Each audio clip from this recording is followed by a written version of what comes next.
Right now, currently, 80% of patients will have metastatic disease at the time of diagnosis. And as we all know, advanced cancer is associated with very poor outcomes.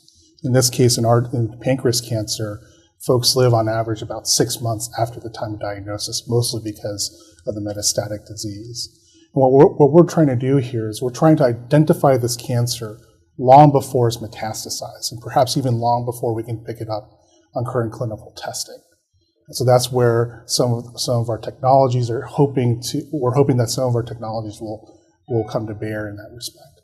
So that's something that's really exciting that you do, Andy, and that's with pancreatic cancer stem cells. So that's something we hear about in the news all the time about stem cells, right? So what's a stem cell?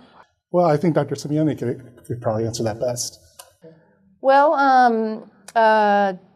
thanks for bringing that up. We're pretty excited about that work. We discovered in pancreatic cancer that not all cancer cells are the same, that there's actually a small subset of cells within pancreatic cancer excuse me, that are the drivers for the cancer, that are key to resistance to standard therapies, but importantly, that those cells seem to be responsible for metastasis.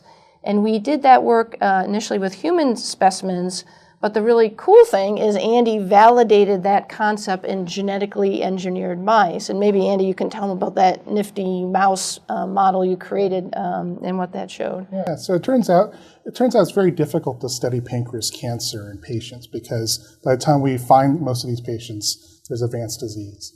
And so colleagues of ours have developed genetically engineered mouse models, or mice in which we have been able to express two of the most common genetic mutations in human pancreas cancer in the pancreases of our mice. And when you do that, they get pancreas cancer that looks very similar to what we see in humans in about 4 to 6 months. And so by following these mice from birth to about 4 to 6 months, we could then follow the natural history of this disease. And what we've been able to find is that during the natural history of this disease, we find an expansion of cells in the pancreas that are not only cancerous, but may also have some different properties that Dr. Simeone was alluding to that make them look like they're stem-like cells. And we're finding these cells growing in the pancreas when histologically they may not really resemble invasive carcinoma. So it sort of explains why this disease is so hard to treat and so advanced by the time we find it. So in an ideal world, in the future, we'd be able to take something like that technology, and use that to screen high-risk patients, maybe patients that have family histories or something like that, and detect cancer early. Yeah. And at an early enough stage to diagnose it and intervene before it's too late and patients die from the disease. We're actually doing that right now on a research protocol basis, right? Yeah.